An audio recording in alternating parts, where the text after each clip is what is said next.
So Acadia is beautiful, but I think Edward Abbey was right when he said we have too many roads in our national parks. Even in the shoulder season here, when the weather's actually fairly chilly, there's a lot of people, including buses and buses of people coming in. And I wonder, as I sit here in my car, if I'm not falling prey to that concern that Edward Abbey had about us just driving through and not really getting out and experiencing nature.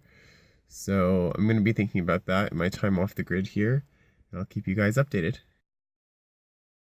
The reason for going off the grid here in Acadia is that, like so much of what we do at Great Turning Advisors, it has to be done with intention.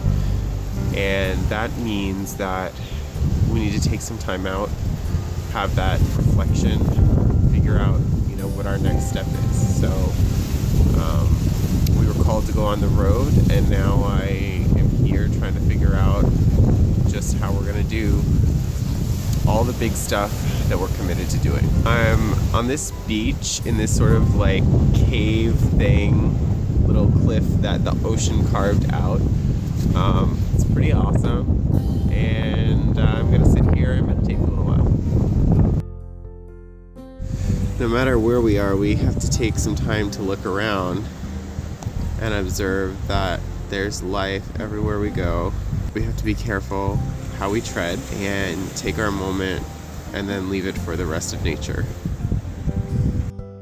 So the one reflection that came from my beach meditation is that while watching a group of school children learn about the ecology of the beach, I was raised this way. I'm in my education, the environment, I know these things, and I have that background, and then there's this business background, and how these two communities can learn to talk to each other.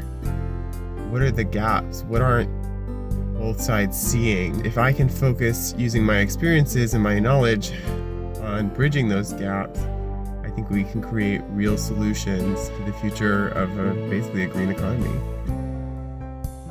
So there's a difference between actual needs and perceived needs. A perceived need might be something like, you have to have the latest iPhone or Android to feel like you're keeping up with everyone. This obviously differs from an actual life-sustaining need. However, what if we could take the ideas of social well-being and the environment and make them a perceived need, so that people feel as though that they need to do these things to keep up with everybody else? What if investors felt like this was the trendy thing to do, as well as the right thing to do? What creates real change is sustained devotion.